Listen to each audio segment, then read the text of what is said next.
Bien, pues buenos días, tengan ustedes. Me acompaña un amigo, Manuel Moreno. También lo conozco desde hace muchísimos años, cuando teníamos el cabello negro. Pero ya los años pasan y bueno, ya estamos con otras experiencias, ¿no?, en la vida.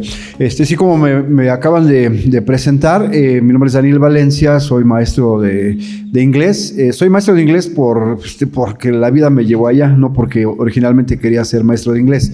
Yo soy comunicólogo, pero la necesidad a veces a uno lo va llevando en diferentes rumbos y bueno, gracias a Dios también pude hacer los estudios correspondientes y dar clases. Estuve dando clases 5 años en una secundaria y también soy pastor de una iglesia.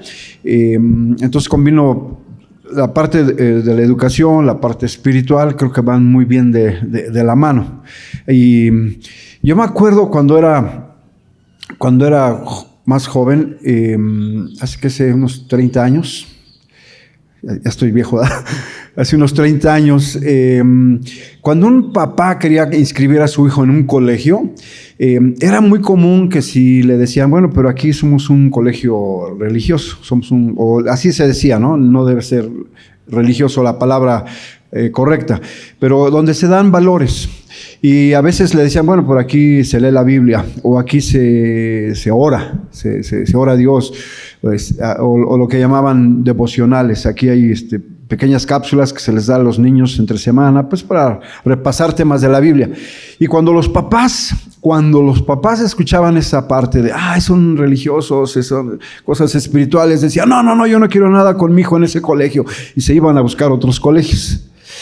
Han cambiado las cosas tanto, fíjense nada más hasta dónde hemos llegado, que ahora los padres de familia, cuando uno va a un colegio y le explican, sí, quieren inscribir a su hijo aquí, hemos escuchado referencias y que buen colegio y todo eso, qué bueno que se ve bonito y todo eso, y le dicen, pero aquí, y les dicen lo mismo, pero aquí hacemos esto, abrimos la Biblia, hablamos con Dios, etcétera, etcétera. Y los padres ahora han cambiado tanto, que ahora los papás dicen, sí, por favor, hagan algo, hagan exorcismo, pero hagan algo con mi hijo, de la desesperación que hay de la educación con nuestros hijos. Y lo que antes era prohibido, entre comillas, ahora es como que lo que la gente está buscando. La gente ya no solamente está procurando que le enseñen a sumar, a restar, a dividir, a multiplicar. O sea, ya no está buscando solamente esa parte. Está la familia urgida de que sus hijos estén recibiendo. ¿Por qué? Y esto no es en contra de ninguno de ustedes, pero una vez llegó una señora al colegio y en la esquina del colegio estaba un letrero que decía, aquí no espere a que eduquemos a sus hijos. Pues los hijos deben llegar educados. O sea, no espere que la escuela eduque a sus hijos. Yo creo que tampoco hay que llegar a un extremo. Yo creo que es una combinación. Pero yo creo que la educación nos corresponde a nosotros como padres. Ese es así de sencillo. O sea, la educación es de nosotros los padres. La escuela es un auxiliar, es una ayuda. Pero nosotros que creemos en Dios, que creemos en la Biblia queda bien claro y bien establecido que la educación es para de los padres a los hijos. Hay una parte en el 5º libro de la Biblia, los que conocen la Biblia, los primeros 5 libros de la Biblia se conocen como el Pentateuco: Génesis, Éxodo, Levítico, Números y Deuteronomio. El 5º libro de la Biblia, en el capítulo 6, hay un versículo que dice, y estas palabras que yo te mando hoy estarán primero en tu corazón y las repetirás a tus hijos. Entonces, para poder educar a un hijo, primero tiene que haber algo aquí, en el corazón. Una vez Jesucristo decía, de la abundancia del corazón, habla la boca. Entonces, lo que hay aquí en tu corazón es lo que tú vas a enseñarle a tus hijos. ¿Qué les vas a enseñar?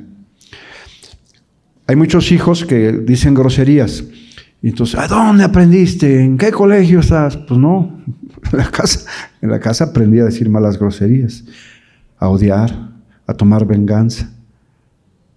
O sea, hay muchas cosas que se aprenden desde el hogar.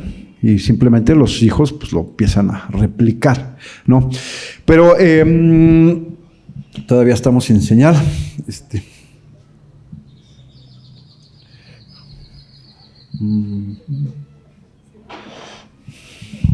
Yo quisiera en esta mañana tener esta plática con ustedes y enfocarlo al final un poquito acerca de la comunicación y la relación entre la pareja. Creo que a lo largo de los años uno va acumulando experiencias. Esta semana mi esposa, ella sigue dando clases. Aparte, pues tiene su propio sistema de educación, de certificaciones de inglés, pero da clases también en un colegio, secundaria. Y esta semana mi esposa llegó, ayer o antier llegó, y como a veces no tenemos mucho tiempo de platicar, pero en un ratito que tuvimos a la hora de la comida, me dice, ¿qué crees que me pasó en el colegio? Secundaria. Un muchachito se estaba masturbando en el salón de clases, enfrente de todos los demás. Así medio disimulando, pero obvio que lo que estaba haciendo. Y como ese tipo de cosas, me cuenta de lo que está pasando en las aulas, de lo que está pasando en los colegios.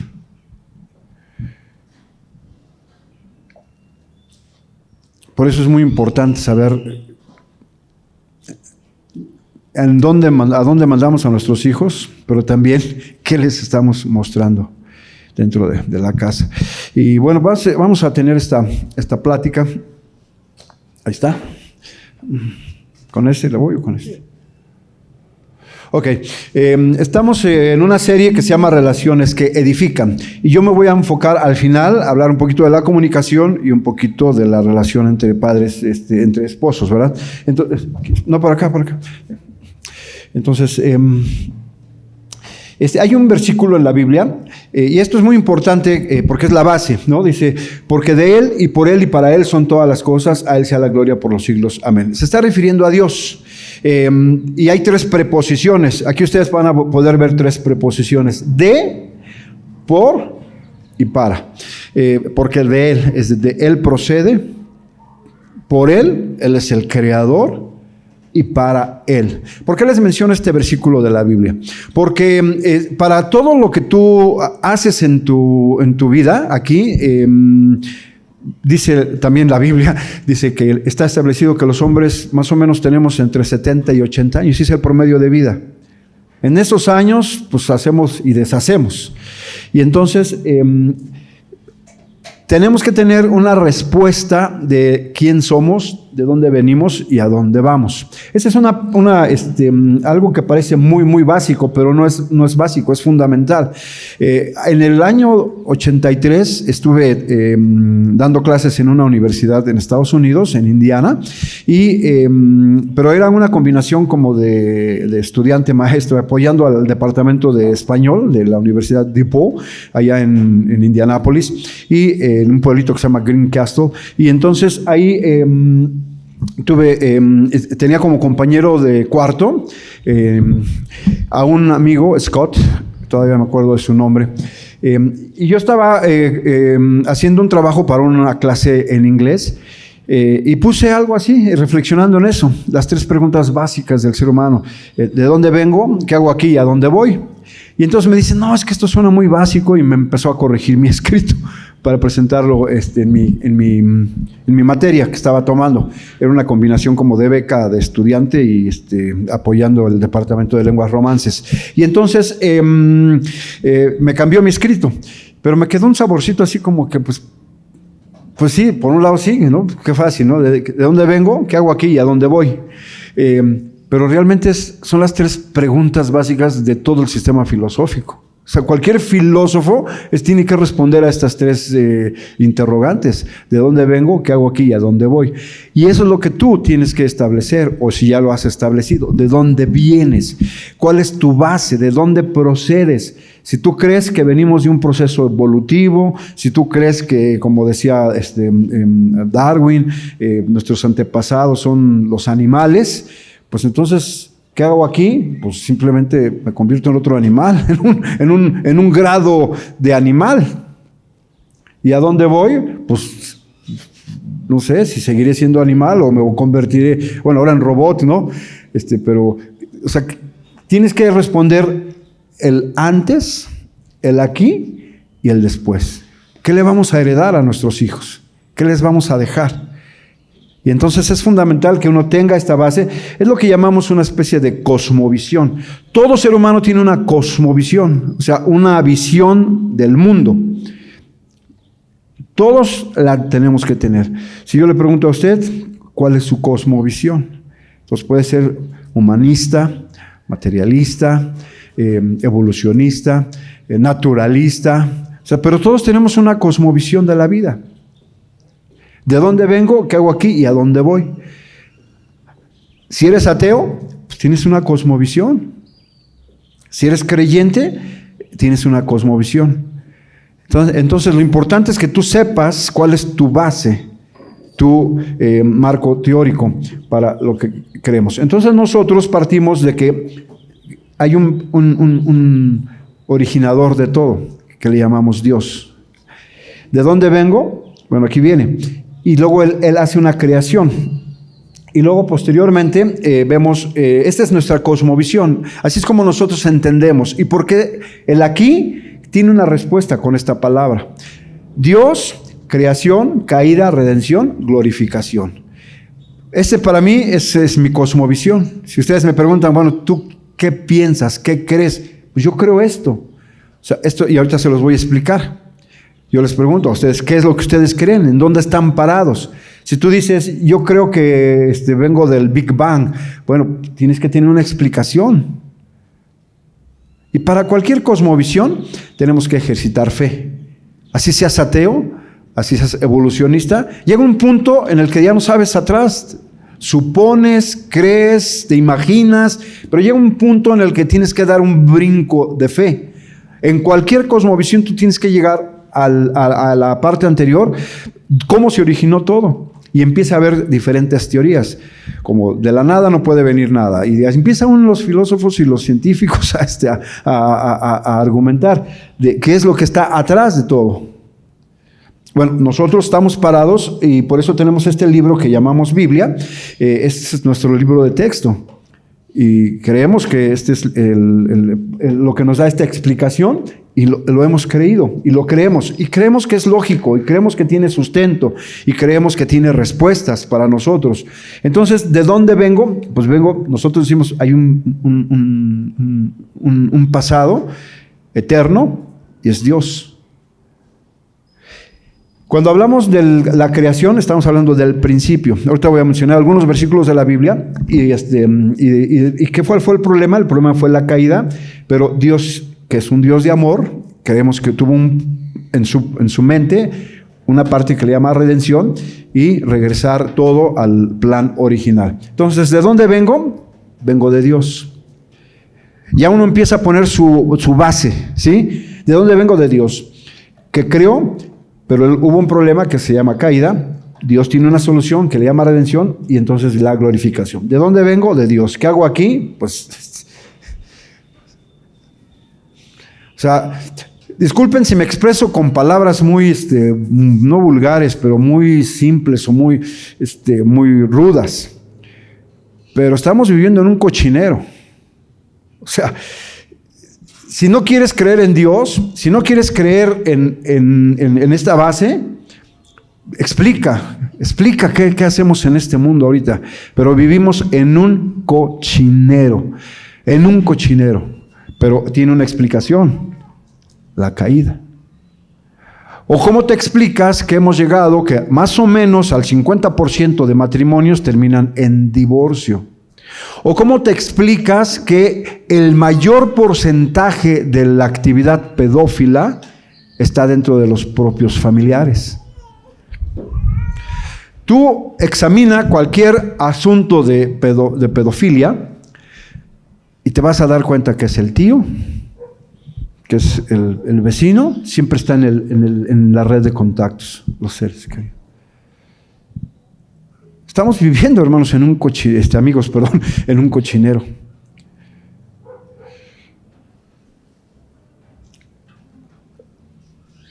Los jóvenes se casaban porque ya no se quieren casar, ¿no?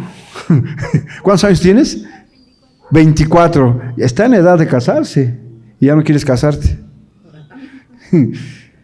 Cuando yo tenía su edad, yo soñaba con casarme. ¿Cómo han cambiado las cosas? ¿Por qué? Porque la generación de ella ve lo que está el cochinero. Empezando, disculpen, no la conozco, empezando con los papás. Cómo se pelean, cómo discuten, cómo se abandonan, cómo se traicionan. Y dicen, yo pues, mejor de lejecitos. Entonces, esta cosmovisión sí tiene una explicación, bastante lógica, bastante realista, pero también es con esperanza. Hay esperanza para nuestras relaciones. Y entonces, ¿de dónde vengo? Bueno, nosotros decimos, en el principio creó Dios. Y aquí puse unos versículos, si no están familiarizados con la Biblia, no se preocupen porque la mayoría de estos versículos que voy a hablar ahorita son en el primer libro de la Biblia, o sea, las primeras páginas. Hay un libro que se llama Génesis, y entonces al principio, lo primero que dice la Biblia es Génesis 1:1. Y dice, en el principio creó Dios los cielos y la tierra. En el principio. Entonces, el principio no es la eternidad. El principio es la creación, la creación. Y aquí es donde el ser humano se queda con un signo de interrogación, porque ese es precisamente lo que todo el mundo está ahí, estamos peleados. Aquí la creación, antes de la creación, ¿qué viene? Y entonces por eso hay tantas explicaciones. El Big Bang, la evolución, el origen de la materia, el famoso eslogan que nos enseñaron, la materia no se crea ni se destruye, solo se transforma. Pero luego vienen otros y te demuestran otra cosa. O sea, es ahí una combinación de pensamientos. Y es lo que yo les digo, aquí uno tiene que dar un salto de fe. ¿Qué crees? Porque llega un momento en que es por fe, ya no hay de otra manera. O sea, tener fe no es malo. El ateo tiene que tener fe para negar que no existe Dios. Porque el propio ateo a veces se puede contradecir. Está utilizando un absoluto. Un ateo dice, no hay Dios, y está utilizando un absoluto. Y si es ateo, pues tiene que tener otra postura y tiene que entrar tiene que moverse en un mundo relativo. Pero para afirmar que no hay Dios, ya estás usando un absoluto. Y entonces, ya tenemos la base. La creación es el inicio para nosotros, no para Dios. O sea, todo empieza en la eternidad, o no empieza, más bien no tiene inicio. Está en la eternidad, es Dios. En un momento, para nosotros, que nos estamos moviendo en tiempo y espacio, dice, en el principio creó Dios los cielos y la tierra. Ahora, en ese mismo capítulo, en el primer libro de la Biblia, en el versículo 31, cuando Dios crea el cielo y la tierra, dice, y en el principio creó Dios los cielos y la tierra. Y cuando llega al versículo 31, al final del capítulo 1, dice, y vio Dios todo lo que había hecho, y aquí que era bueno, y todavía le agrega, en gran manera. Esto es el inicio. Dios crea los cielos y la tierra, y todo lo que hay en el cielo y la tierra. ¿Qué hay en el cielo? Ahorita estamos viendo, esto deberían ¿cobran por el desayuno o lo dan gratis? Se cobra. No, pero ¿pagaron por el desayuno o se los dan gratis? Se los dan gratis. Es que deberían cobrarles. Mira nada más. Ya me imagino en la tarde el sol dándole. Y cuando tiene nieve, ya me lo imagino así como a las 6, 7 de la noche, anaranjadito.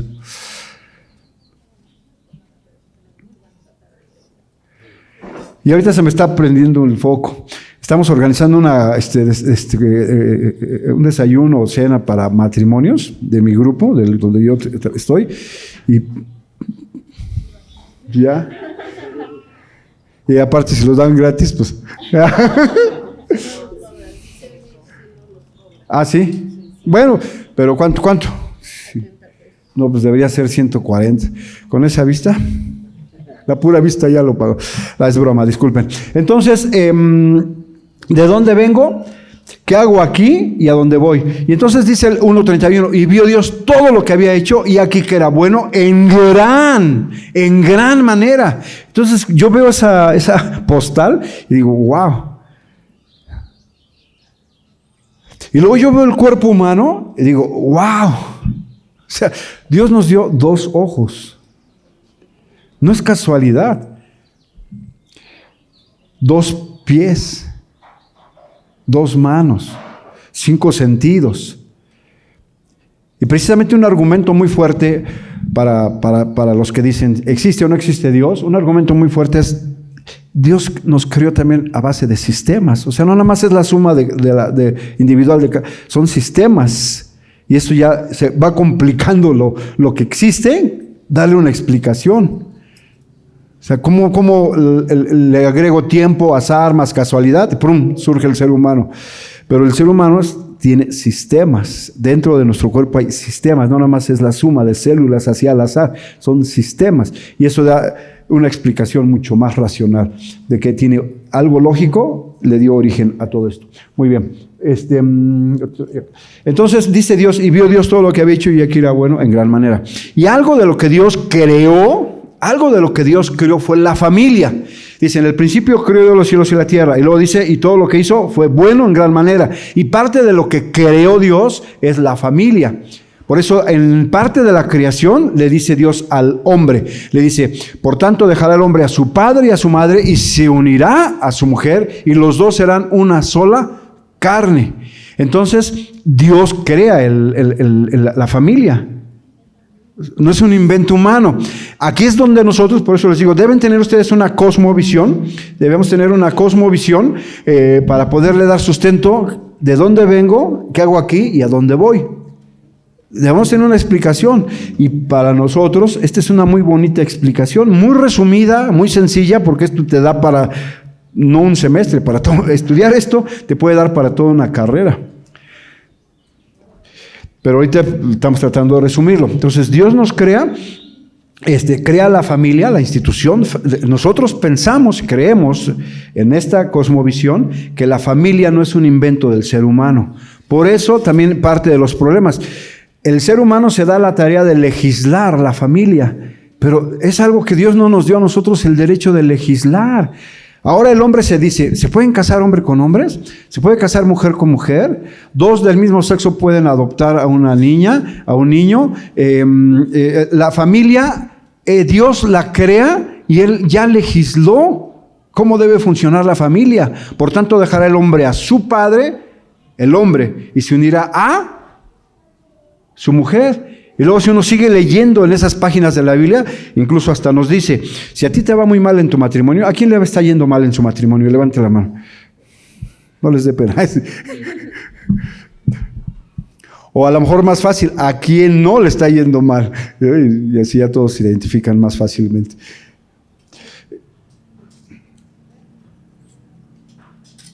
Para los que les está yendo mal en el matrimonio, les tengo buenas noticias. Porque aún eso también ya legisló Dios. Dice, y te unirás a tu mujer, y luego uno lee la Biblia y dice, y estarán unidos hasta... Ya nada más, aguántese 20 años más. Ya, si no te está yendo bien en tu matrimonio, espérate, pues ya en 15 años a lo mejor ya, o en 10, o en 5. Porque eso forma parte de la caída, como vamos a ver ahorita. Entonces Dios, una de sus instituciones es la familia. Pero ¿qué pasa cuando Dios le da una orden al ser humano? Le dice, mira, todo lo creado Lo he criado para ti, para que lo disfrutes. Y es bueno en gran manera. Y eso incluye a la familia. Pero ¿qué pasa cuando el hombre le dice, Dios le dice al hombre, te estoy dando nada más una orden, te estoy dando una indicación. Si tú la desafías, vas a experimentar lo que es estar lejos de mí. Ese día morirás. Y es lo que nosotros conocemos como la caída, la entrada de lo que llamamos, en términos religiosos, el pecado. Entonces, el hombre decide desafiar a Dios, tomar del fruto que Dios le dice, no hagas esto. Y el hombre dice, pues a mí me vale, yo te doy la espalda y yo voy a hacerlo. Y a partir de ahí, el hombre entra en alienación. Entonces, el hombre queda alienado de Dios, de sus relaciones interpersonales y con la propia naturaleza.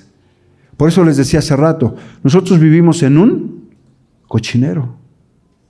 La creación de Dios es hermosa, pero la intervención del ser humano ya caído, que le da la espalda a Dios, es el día que comas de ese fruto ciertamente morirás. Y nosotros por eso conocemos lo que es la muerte. Dios no quería que el hombre experimentara la muerte.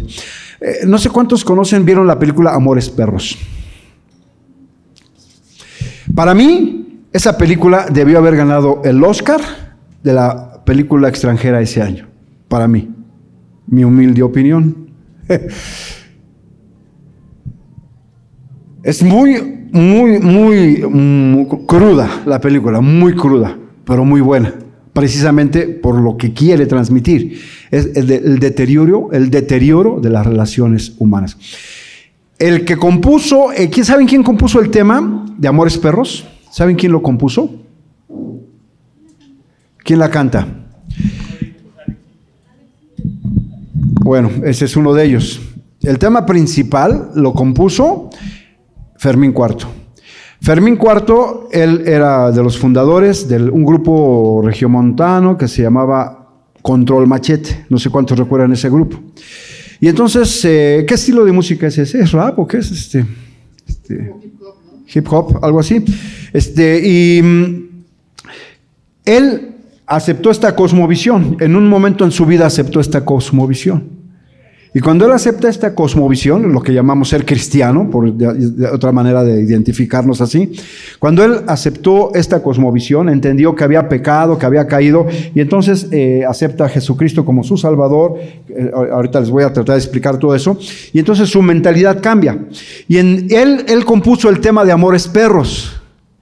Y me dijo, una vez lo entrevisté y me dijo, Daniel, la primera canción, recién yo adopté esta cosmovisión, recién yo fui cristiano, la primera canción que compuse fue la de Amores Perros. Y si ustedes escuchan el tema de Amores Perros, hay una partecita que dice, ¿qué pasaría si nunca muero y no tengo la oportunidad de nacer de nuevo? Con su estilo, ¿qué pasaría si nunca muero y no tengo la oportunidad de nacer de nuevo? Pero es un concepto impresionante de filosofía ahí. ¿Qué pasaría si nunca muero y no tengo la oportunidad de nacer de nuevo?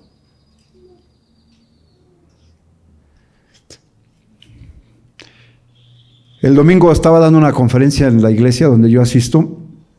Y les decía precisamente que Dios le puso ya límite al hombre. Una vez que cayó, porque la idea es que el hombre no experimentara la muerte, que no envejeciéramos. ¿Cómo es eso? Pues también es un paso de fe. ¿Quién sabe cómo iba a ser eso? Cuando el hombre le da la espalda a Dios y cae, el cuerpo envejece. Y Dios le pone al principio 120 años de límite. Y luego le pone 70, 80 años, que es el promedio actual de vida. ¿Sí? Todo eso fue dado miles y miles de años atrás, sin embargo sigue vigente y Dios nos puso un límite. Y pensé en la canción de Fermín Cuarto, ¿qué pasaría si nunca muero y no tengo la oportunidad de nacer de nuevo? En un mundo caído, gracias a Dios que nos puso ese límite, porque con tanta maldad que tenemos en el corazón, si con 70 años hago tantas porquerías, si viviera 1000 años, ¿imaginan? Un Hitler, imagínense un Hitler que no muriera y con esa mentalidad tan horrible de egoísmo, de soberbia que tenía Hitler de su raza y de poder, ¿Cuánto duró la Guerra Mundial? La Segunda Guerra, hay historiadores ahí. ¿Cuánto duró la Segunda Guerra Mundial? ¿Cuántos son? 6 años. 6 años. Si en 6 años mató a 6 millones de judíos, ¿se imaginan si él viviera 1000 años? Con esos planes maquiavélicos. Entonces, creemos en un origen de todo, Dios. ¿De dónde vengo? De Dios. Si tú dices, yo vengo de la nada, pues entonces, ¿cómo explicas la materia? O sea, dependiendo cuál es tu cosmovisión, le vas a ir encontrando las respuestas. Creemos que Dios lo creó todo, lo creó bueno, incluyendo a la familia, pero el hombre le da la espalda a Dios. ¿Y qué hago aquí? Pues viviendo las consecuencias de la caída. Entonces yo he quedado distanciado de Dios, distanciado de la mujer, distanciado de mis relaciones personales, interpersonales y con la misma naturaleza. La naturaleza la usamos también para nuestro beneficio egoísta. O sea, dice Dios, mira qué preciosos árboles y todo. Y el hombre, sí, pero mejor vamos a sembrar marihuana, mejor vamos a la coca, mejor no sé qué. Dios nos da unas playas hermosas, pues que vengan los Spring Breakers, ¿no? Que hagan un desgarriate. Y todo lo que el hombre va tocando, lo va afectando con lo que tiene en su corazón. Y esto incluye el matrimonio. Ya me voy enfocando al tema. Y esto incluye el matrimonio. Si vamos a una reunión, Ajá. yo con mi esposa, mis hijos, es como de, ¿tienes esposa? Sí. Pero sí es mi esposo. Qué raro. Me siento raro. Sí, ya es pareja, es mi acompañante, es mi... No, sí es mi esposo. Uh-huh. Sí. Hace unos años estaba yo haciendo un trabajo de edición de unos programas de televisión en Uruguay. Y eso tiene más de 10 años. Y ustedes saben que Uruguay es un país de los más chiquititos que hay en toda América Latina. Pero es uno de los países, o el más ateo de América Latina. Y aparte es un país lleno de viejitos. Y estaba en el estudio de grabación editando y los jóvenes que me estaban apoyando de la compañía que habíamos contratado para hacer el trabajo, pues eran jóvenes de 20 y tantos años que tenían bebés, pero para ellos ya no existe la palabra matrimonio. O sea, era su compañera, su amiga, y tenían hijos, pero ya no es la idea del matrimonio. Y eso ya está llegando aquí a México. Ya es muy común que nuestros hijos no quieran ya tener ese compromiso, ¿no? Entonces, ha quedado afectada esta institución, claro que sí, la hemos tocado, porque todo lo que el hombre toca queda afectado. Estamos, creo que aquí. Entonces, incluye a la familia. El hombre ha quedado distanciado y perjudica todo lo que toca. ¿Qué podemos ir aprendiendo de esta parte? El hombre sí está mal, el hombre sí está en pecado, el hombre sí está socialmente, póngale otros términos para que suenen diferente, pero hay algo mal, y sabemos que algo mal está en el ser humano y en la familia. Para mí es bien bonito pensar cómo Dios hace las cosas y cómo el hombre hace las cosas, la diferencia. Fíjense bien, ¿quiénes están casados legalmente? A ver, levanten la mano los que están casados legalmente. Ok. Cuando ustedes se casaron, ¿cómo tomaron a su novia, a la que era su novia, que se convirtió en su esposa? ¿Arrugada o sin arrugas? Guapo, sin arrugas. Y cuando llegan al final de la vida, ¿cómo la están entregando?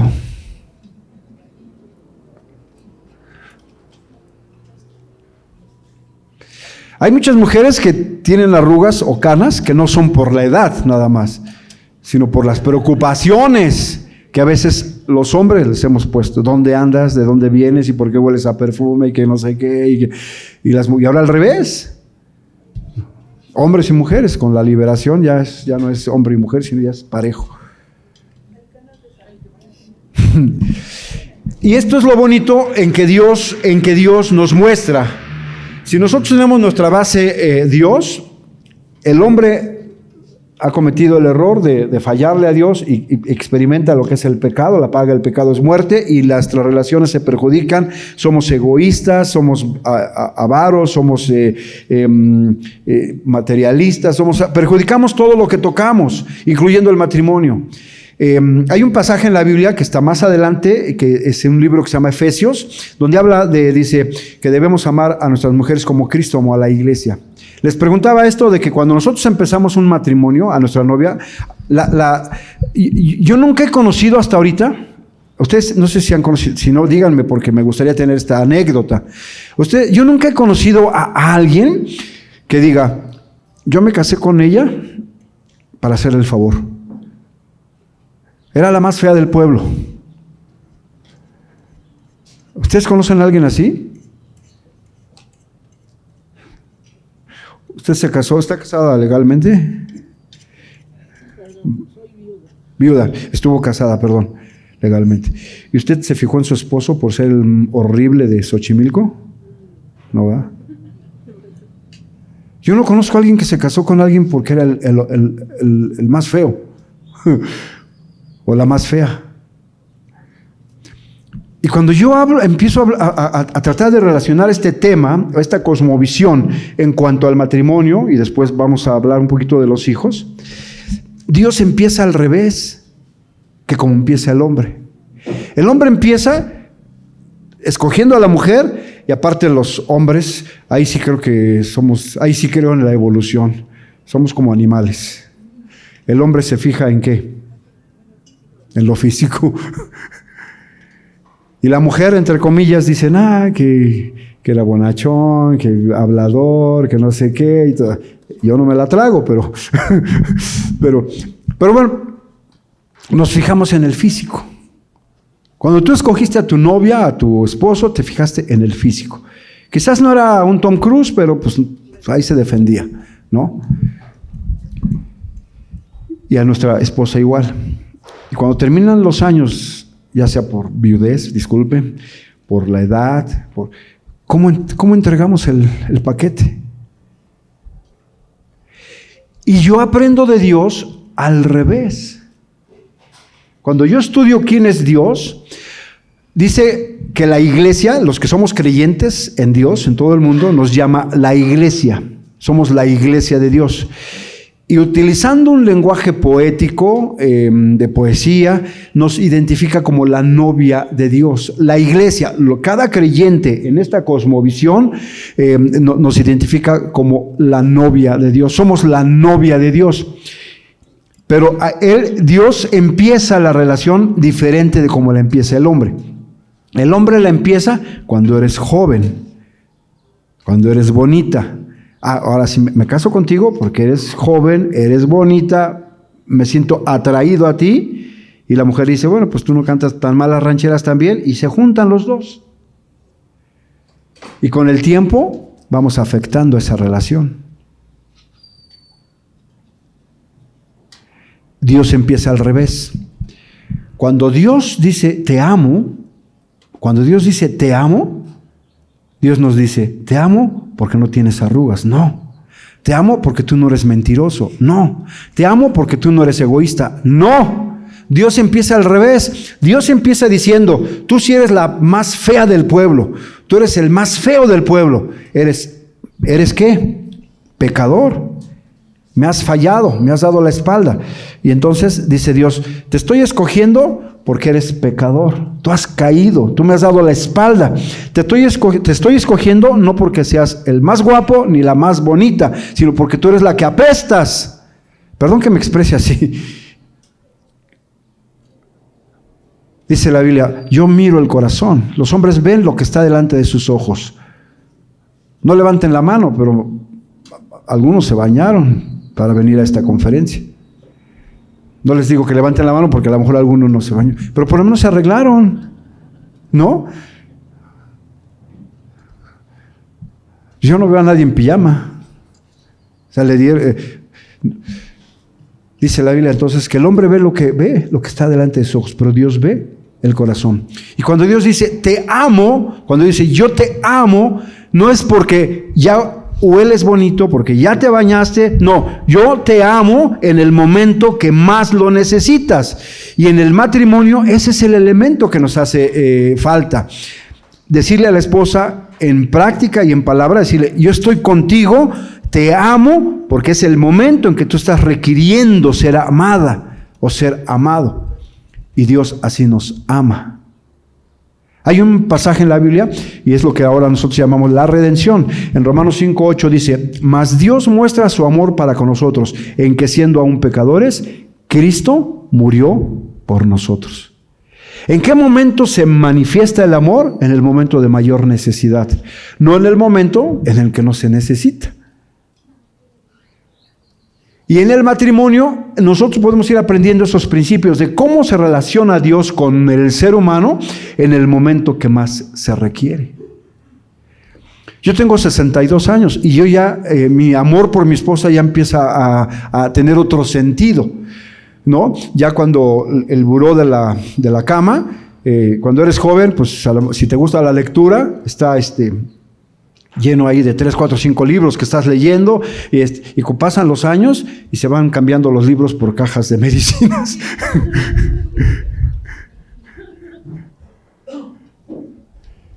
Y si antes vamos al cine, pues ahora vamos a la cita del doctor. Y va cambiando la vida, va cambiando la vida.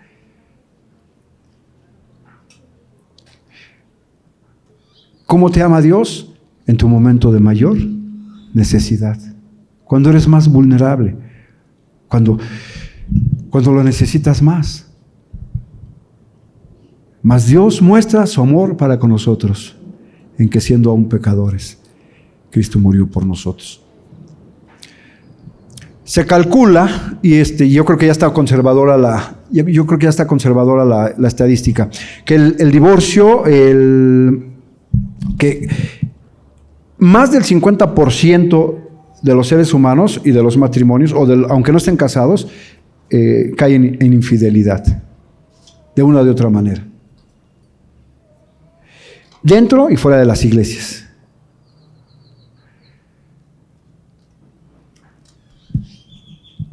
Para que se den cuenta de cuánto perdón necesitamos como seres humanos.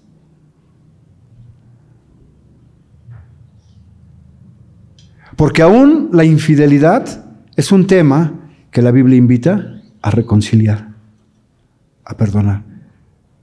Pero cuando tú te sientes así en un matrimonio, jamás te voy a perdonar. Bueno, estamos entre adultos, ¿verdad? Una mujer le decía a su esposo, el día que tú me engañes, te corto esa parte.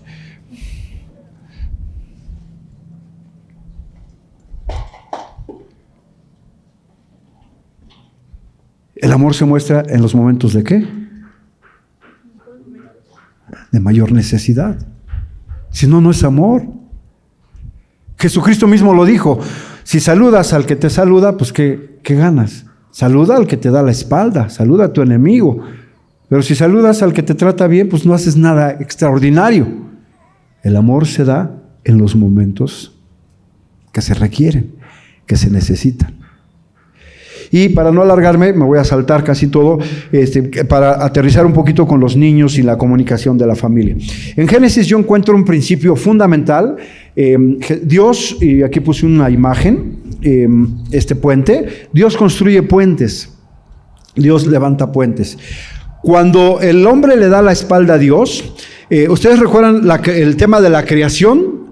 Dice la Biblia que Dios vino, acostumbraba a venir y platicar con Adán y Eva, platicar con los hombres, y él platicaba con Adán y Eva, pero esa vez que el hombre cayó en pecado, desobedeció a Dios, le dio la espalda a Dios, viene Dios, él ya sabía que el hombre le había dado la espalda, él ya sabía que el hombre, el ser humano, había desobedecido, Dios ya sabía que el hombre había fallado.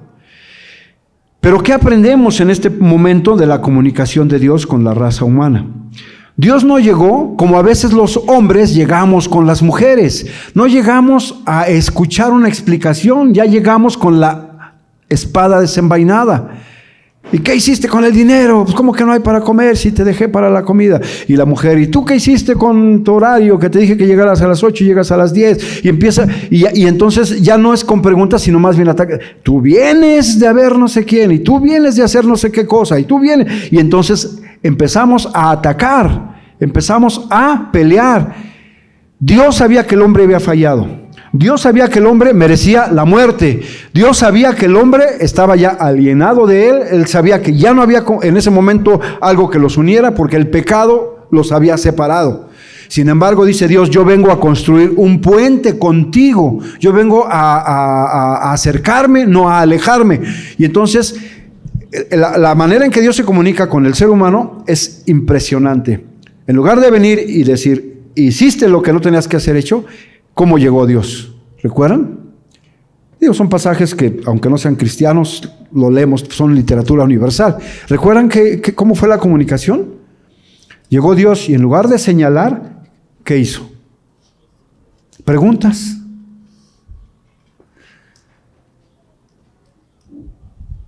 ¿Dónde estás? ¿Dios sabía dónde estaban? ¿Y por qué dice dónde estás? Que soltara la sopa, que ellos solitos soltaran la sopa. ¿Dónde estás? ¿Qué contestaron?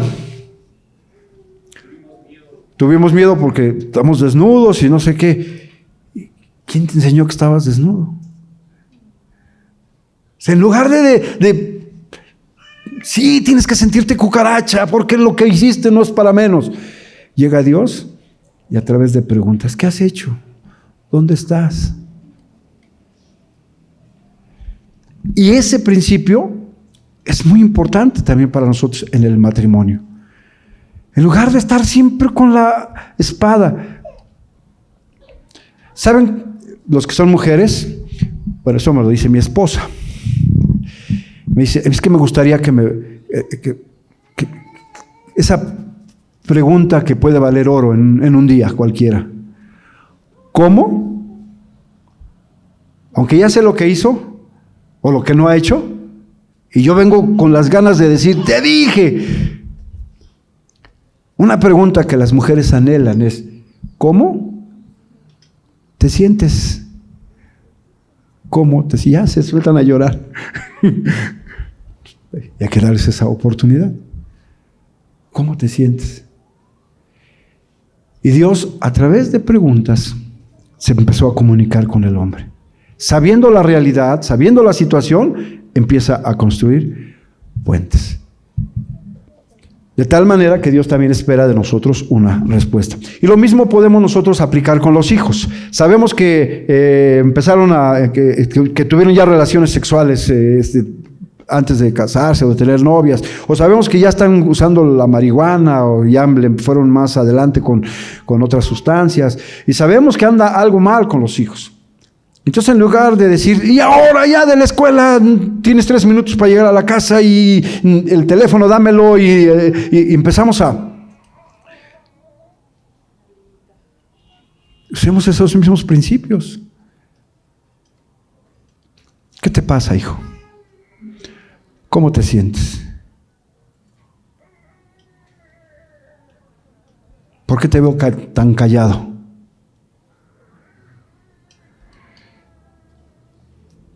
El mismo principio.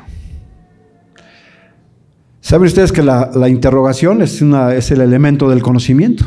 Como dice alguien, no hay peor duda que la con la que uno se queda. Hay que preguntar. A la esposa o a los hijos. Dice la Biblia, padres, no exasperéis a vuestros hijos, no los provoquen a ira, porque a veces nosotros provocamos a ira a nuestros hijos. ¿Aquí secundaria o primaria? Es primaria. Bueno, pues denle gracias a Dios, porque secundaria es otro rollo.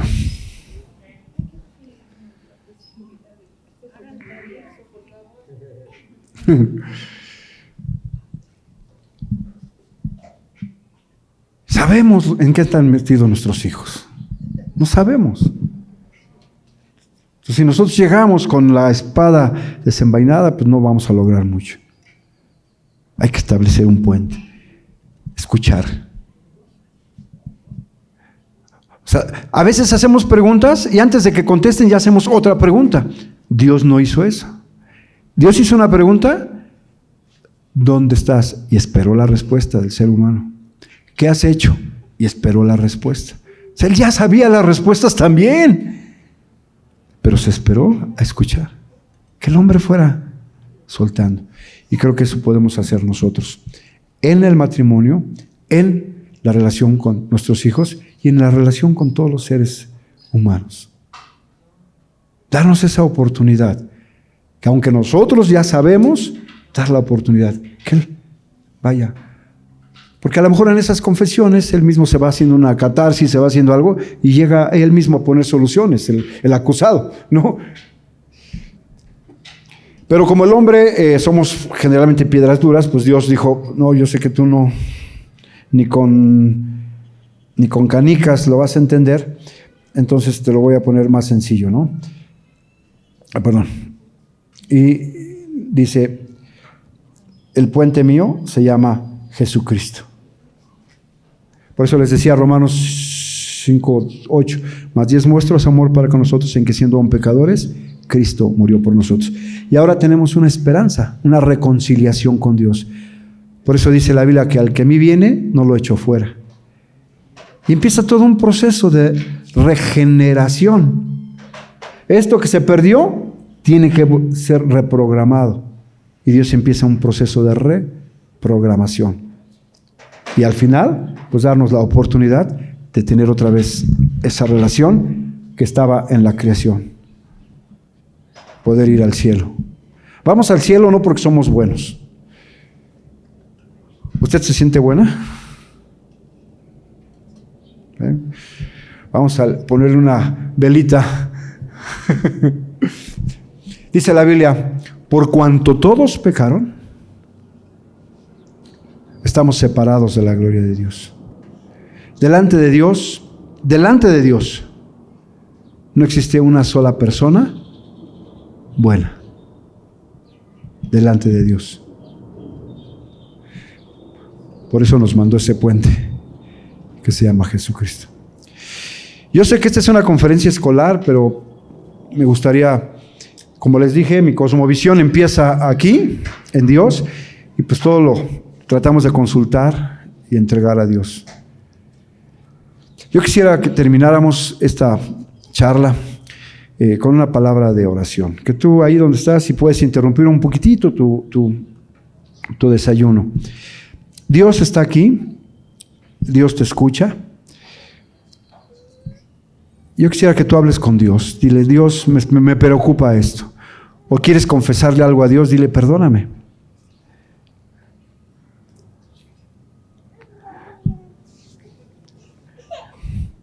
O si tú necesitas perdonar a alguien, dile, Dios, así como Cristo me perdonó, dame esa fuerza para perdonar a mi tío, a mi esposo, a mi papá.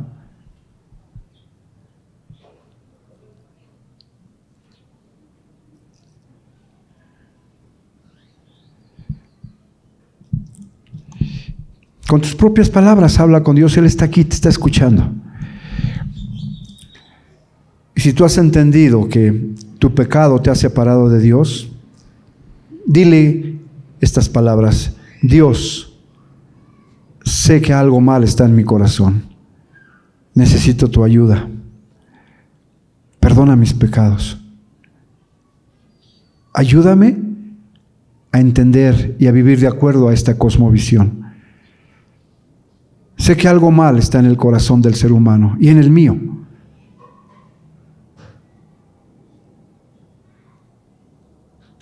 Pero creo que ese puente que has extendido para comunicarte nuevamente con nosotros por medio de tu Hijo Jesucristo, yo quiero cruzarlo. Creo lo que Jesucristo dijo, que nadie viene al Padre sino a través de Él. Y Cristo vino a morir en la cruz. Cristo, creo que ese es el remedio para mi vida. Perdóname. Amén. Amén. Dios les bendiga.